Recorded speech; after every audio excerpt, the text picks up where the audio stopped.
السلام علیکم۔ محرم کا مہینہ خاص کیوں ہے؟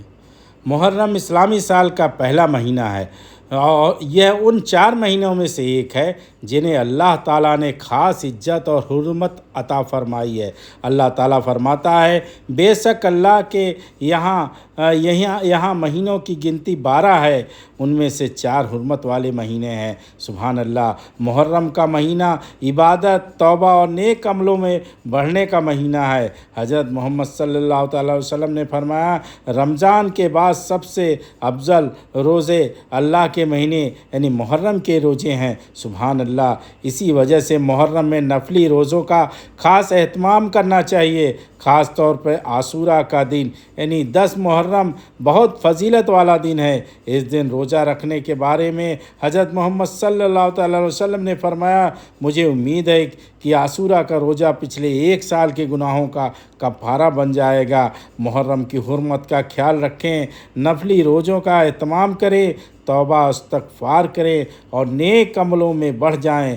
محرم اللہ کا مبارک مہینہ ہے جو مومن کو اپنے رب کے قریب ہونے کا موقع دیتا ہے۔ سبحان اللہ۔ اے اللہ، ہمیں محرم کی برکتوں سے بھرپور حصہ عطا فرما، ہمارے گناہوں کو معاف فرما اور ہمیں نیک عملوں کی توفیق عطا فرما۔ سبحان اللہ۔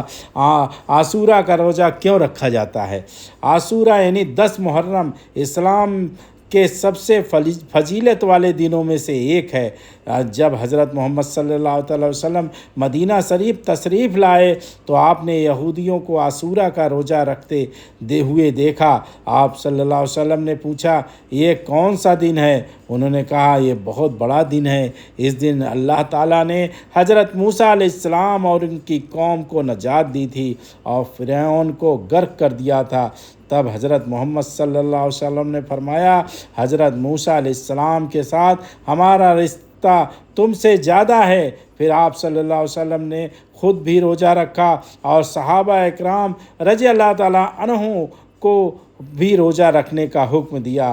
سبحان اللہ۔ حضرت محمد صلی اللہ علیہ وسلم نے فرمایا، مجھے امید ہے کہ عاشورہ کا روزہ پچھلے 1 سال کے گناہوں کو کفارہ بن جائے گا۔ سبحان اللہ۔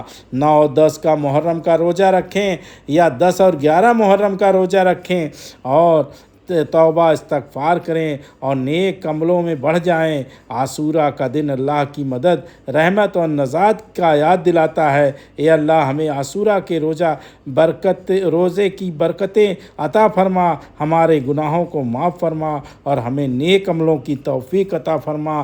آمین۔ کربلا میں حضرت قاسم رضی اللہ تعالیٰ کون تھے؟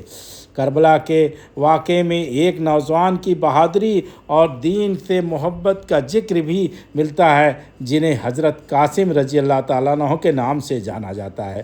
حضرت قاسم رضی اللہ تعالیٰ عنہ حضرت حسن رضی اللہ عنہ کے بیٹے اور حضرت حسین رضی اللہ تعالیٰ عنہ کے بھتیجے تھے۔ کربلا کے دن آپ کی عمر کم تھی لیکن آپ کے دل میں ایمان اور ہمت اور دین سے محبت بھرپور تھی۔ روایتوں میں آتا ہے کہ جب حضرت حسین رضی اللہ تعالیٰ عنہ نے اپنے ساتھیوں کو آنے والی مشکلوں کے بارے میں بتایا تو آپ حضرت قاسم رضی اللہ تعالیٰ عنہ نے پوچھا، کیا میں بھی شہیدوں میں شامل ہوں گا؟ جب انہیں امید دلائی گئی تو انہوں نے فرمایا، موت مجھے شہد سے بھی زیادہ میٹھی لگتی ہے۔ تاریخ کی روایتوں مشہور ہے کہ یہ جملہ ان کے ایمان اور اللہ کی راہ میں قربانی کے جذبے کو بیان کرتا ہے۔ کربلا میں حضرت قاسم رضی اللہ تعالیٰ عنہ نے بہادری، استقامت کی مثال پیش کی اور شہادت کا بلند مقام حاصل کیا۔